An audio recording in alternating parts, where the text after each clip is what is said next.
A man was fatally shot and his girlfriend hospitalized in alleged Clarendon love triangle. Hi again and welcome. This is Links 007 TV News Report, and we'll be right back with the full and exclusive details to come. Welcome to Links 007 TV News Report, providing you with the best in local and international news updates.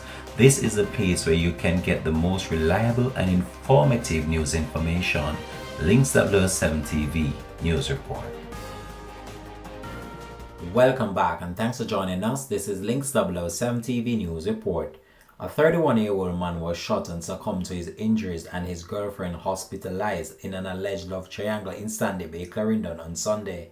The suspect, who the police have identified as the ex-boyfriend of the woman, was subsequently held and taken into custody by the police. The deceased man has been identified as Hannon George Jackson, a transport inspector of New Green, Manchester. It is reported that at around 8:10 p.m., the deceased parked his grey Toyota Probox motor car at the intersection of Sandy Bay and the Rose Hall Main Road to purchase food. It is further reported that a blue Toyota Mark X motor car and a white Toyota Axio motor car drove up and stopped behind Jackson's vehicle.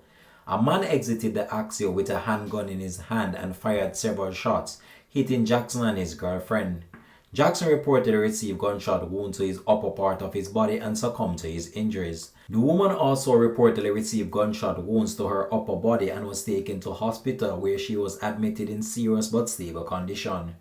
Reports are that the suspect in the shooting was subsequently held after he was found lurking around the hospital where the woman was being treated. The police theorized that Mr. Jackson and the woman were trailed to the area and subsequently attacked by the suspect and his cronies.